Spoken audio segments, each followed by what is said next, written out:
In 2 decades as head coach at Baylor, Kim Mulkey accomplished a feat that no other Division I coach has before.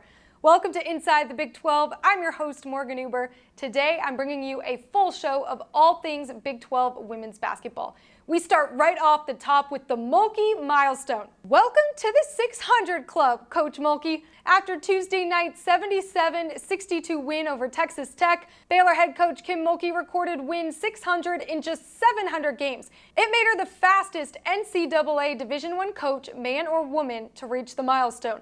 In interviews following the win, she gave a lot of credit to her coaching staff. However, she gave all the praise in the world to her players, both past and present, saying it was because of them she reached the mark so quickly.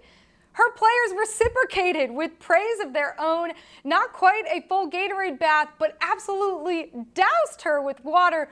And then wait for it, the full Lady Bear hug. Kim Mulkey absolutely embracing it as she should with her team.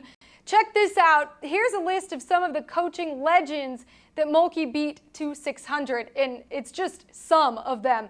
First, Kentucky's Adolph Rupp. He reached the mark in 704 games across 28 seasons. Gino Auriemma at UConn, Pat Summitt, former Tennessee head coach, Roy Williams at North Carolina, and the Wizard of Westwood, former UCLA head coach John Wooden. After Iowa State played Baylor on January 28th, the Cyclones head coach Bill Fennelly said that he thought that this Baylor team was better than they were a year ago. Better than they were a year ago. Last year, they were the national champions. They were the best in the country. That is a scary thought for any team not named Baylor this season. Coach Fennelly, though, is actually spot on. The numbers prove the Lady Bears are better. Scoring offense, they're averaging 2 more points a game than they did a year ago. Defensively, they've also made improvement. They're leading the nation in 3-point field goal percentage. And that's a large part due to experience. They have 11 players on this roster, 8 of which returned from that national championship team. They added 2 grad transfers, and they have just 1 freshman, someone who's gotten a lot of chance to see them play this season and last season and the past 19 years of Kim Mulkey's career is Brenda VanLengen, a college basketball analyst, and right now I am thrilled to welcome her into the Big 12 studio. Brenda, you've been a Big 12 women's basketball analyst the entirety of Kim Mulkey's coaching career. You've seen a number of those 600 wins, and in fact, you saw win number 600 in person. She became the fastest coach, man or woman, to reach win number 600. How has she achieved this unprecedented success? You know, it's really remarkable, the numbers and the speed at which she's gotten to 600 wins. And you look back at her life, the fact that from the time she was in high school, she got perfect attendance all 4 years of high school. She won state championships as a player. She was a valedictorian, took care of things in the classroom. She performed at a high level as a player at Louisiana Tech and then as an assistant coach. And all those things, she just demonstrated that she's a winner, and she's so competitive. And when she came to Baylor, she started instilling that fire, that passion. All of her players played hard with a lot of energy at the beginning and still do throughout her 20 years. They play tough defense. They make it difficult for you to try to score against them. And then she's recruited incredible players over the years. When you think about all of the players that have contributed either in a superstar kind of way or role player sort of status, so many have contributed over the years. And it's just a combination of the competitive nature, the competitive fire, the great players, the hard-nosed, enthusiastic, passionate defense, and just the culture of winning that they've developed at Baylor. You mentioned that tough defense. Last year, the Lady Bears, as national champions, their scoring defense ranked 13th in the country. This year, they're sitting at number 2. They're holding opponents to 51 points a game, which is about 7 points less than they were a year ago. What has elevated Baylor's defense to this level? Yeah, it's really hard to believe because they graduate Kalani Brown at 6'7", who was an enforcer in the lane and a terrific defender in Chloe Jackson out at the point guard, and they just improve from a defensive standpoint. You know, they're actually more athletic, quicker, more experienced in some positions. Some of the players coming off the bench are specialists in defense, and it's something that Kim Mulkey has always built her programs around. Over the last 5 years, they've led the nation in field goal percentage defense. They just make it difficult for you to score in the way that you want to score, and they don't have 6'7" inside. But their other post players are 6'2" and quick and can get up and down the floor and can defend hard. And I think that's why their defensive numbers are even better this year. Behind Baylor in the conference standings, sitting in second place, is TCU. Their starting five is made up of 4 seniors and junior point guard Lauren Hurd, who has 63 career starts. How have you seen experience translate into the on-court success for TCU? You often see with teams, if you have experienced guards, experienced guard play, you're going to have success. And TCU lost a lot last year in Amy Okonkwo and Jordan Moore inside. They were their leading scorers. They were the go-to players inside. And when they graduated, they had a void inside. And so it's a change of how TCU plays, but it's also a mindset of this is a team that wants to spread the floor. They want to mix up their defenses and take away what you do best. And with all these experienced guards that they have, led by Lauren Hurd, they're clicking on all cylinders. They're playing extremely well together, and they get that experience from the guards, the passing, the connectedness on defense. And I think that's why they're right up there near the top of the Big 12. Another guard that's exemplified great play this season on Oklahoma, Taylor Robertson. She's shooting lights out beyond the arc. She's the best three-point shooter in the country, making 43% of her threes. What does OU's offense do to set her up to get so many clean looks from the three? Sherry Cole has been very creative this year in how she is getting Taylor Robertson open, a lot of different plays, but it's been Taylor herself in the offseason that really worked on how to get open, because when you play in the Big 12, you go against every team twice. They know everything about you, and they take away what you do well. And Taylor Robertson worked very hard in the offseason after she had been defended so hard to find ways to get quicker, find ways to get open, and make herself a continued threat. And she just has gotten better and better. And Sherry Cole added Jackie Stiles to her staff as an assistant coach, who, when Jackie Stiles played, was the all-time leader in scoring in NCAA history at the time. And so having that offensive mind on her staff as well contributes to that. But, Sherry Cole just runs a lot of plays where they spread the floor. They set good screens. Taylor Robertson continues to move off screens and cut, and she scores off screens. She scores off dribble penetration and somebody kicking to her.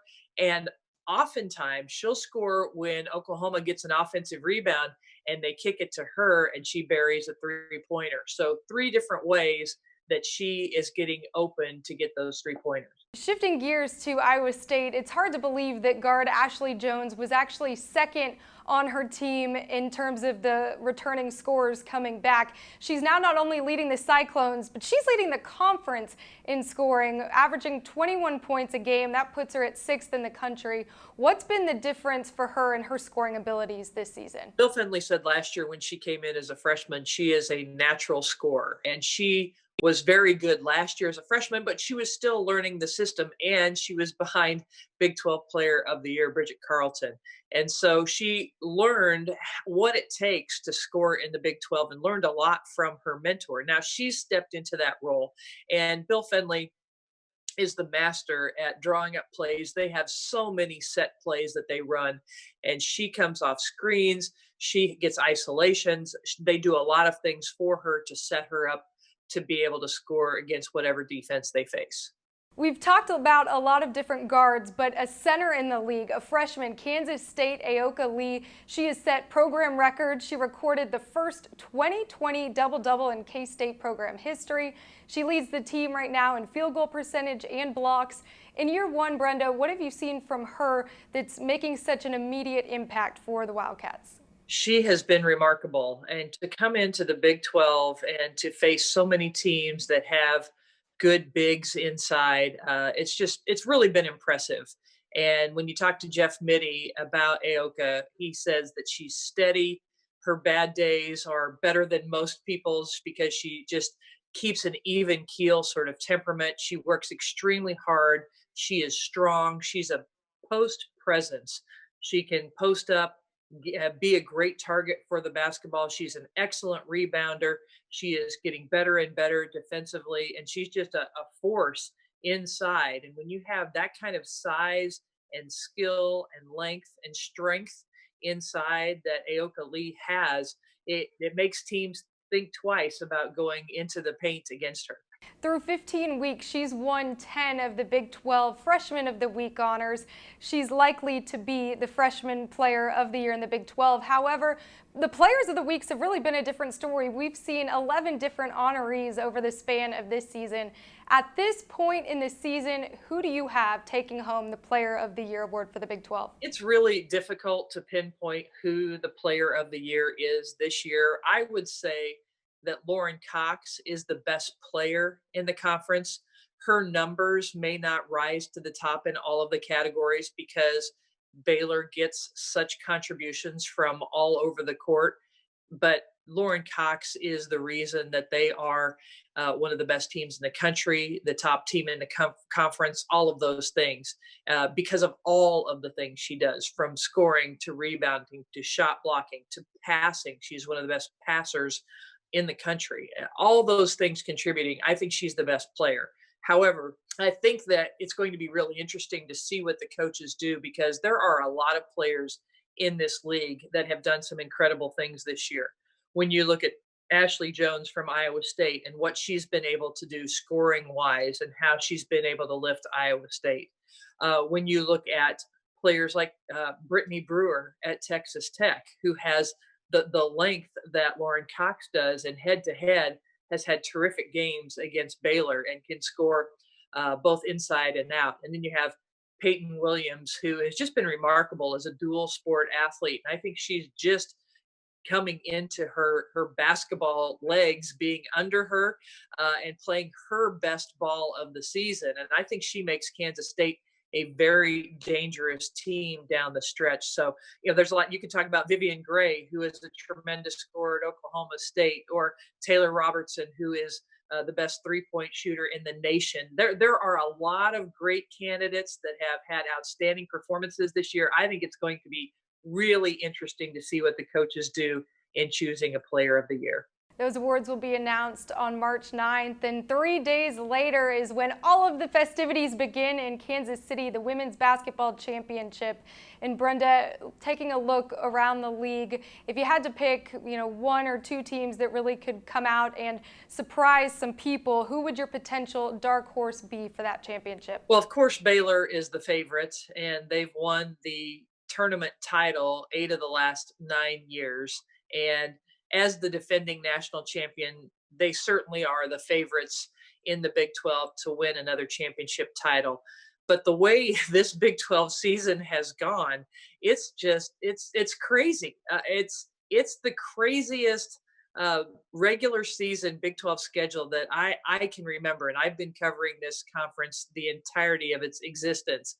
And the fact that TCU has risen up to that number 2 spot, and just 2 of their losses are to Baylor, but they have those veteran guards that have allowed them to play well.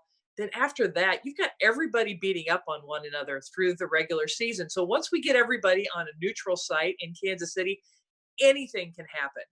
And it's like, I think a lot of teams are hoping that they're positioned in the other bracket other than Baylor so that they have a chance to run all the way to the final. Kansas State is on a roll right now. I think they're playing extremely well. Texas has been up and down this year, but they certainly have the talent to make a run.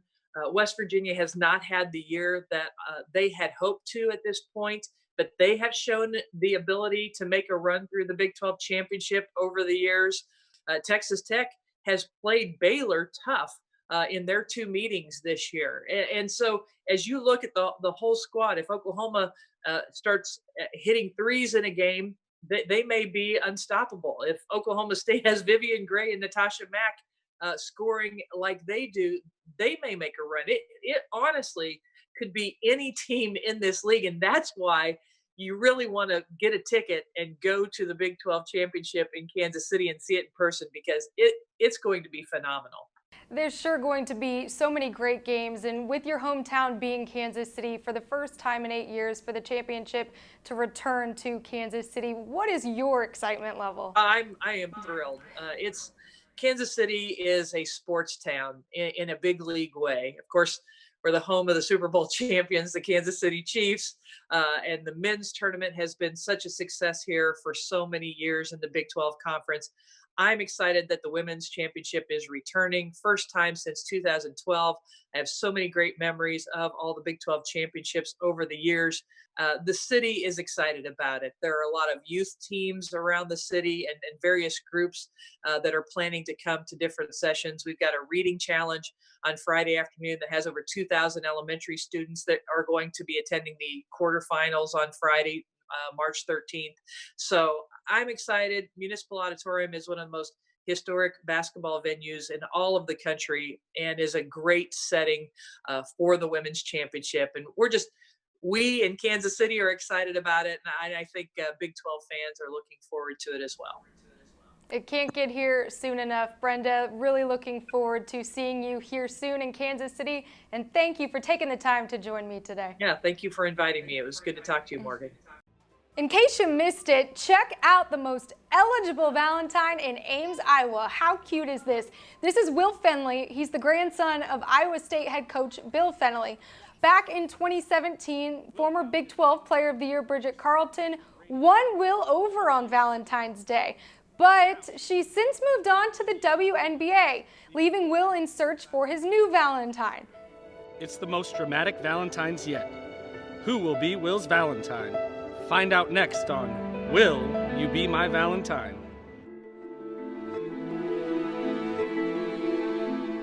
It's nice to know we can always count on him to make a Valentine's Day special. Come here.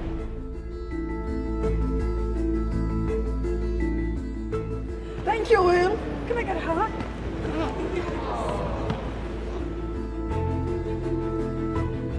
Ladies, Will, this is the final rose tonight. When you're ready. This was the perfect Bachelor-like parody. Props to Iowa State Athletics digital media team for this great video. Callie.